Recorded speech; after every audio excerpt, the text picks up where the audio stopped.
श्रद्धावान भक्तगणांनो, छत्रपती शिवाजी पेठ जत येथील अत्यंत जागृत व नवसाला पावणाऱ्या श्री मायाक्का देवी व श्री भाग्यवंती मातोश्रींच्या मंदिराचा जीर्णोद्धार सुरू आहे।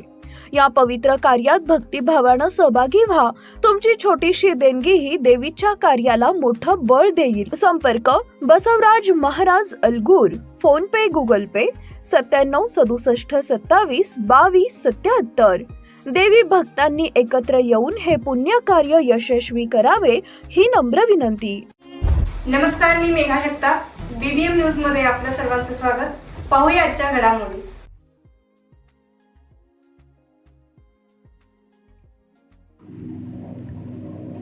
रत्नागिरी नागपूर महामार्गावर भीषण अपघात।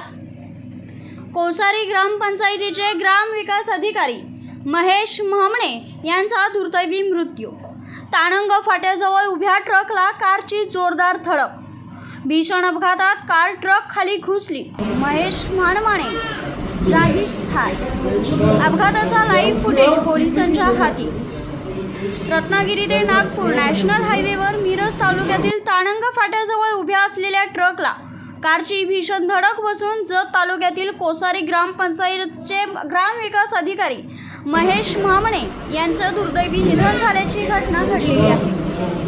या घटनेमुळे जत तालुक्यासह धावडवाडी परिसरातून हळहळ व्यक्त करण्यात येत आहे।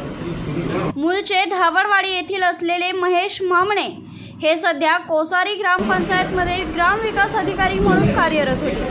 आपले काम आटोपून ते कार क्रमांक MH18D0245 मधून सांगलीकडे निघाले होते।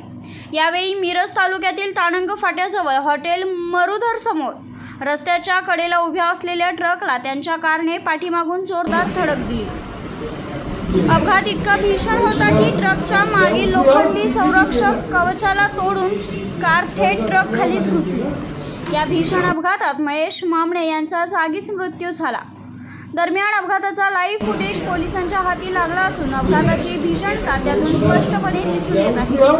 या घटनेची माहिती मिळताच कवठे महांकाळ महामार्ग पोलीस मदत केंद्राचे अधिकारी व अंमलदार तातडीने घटनास्थळी दाखल झाले।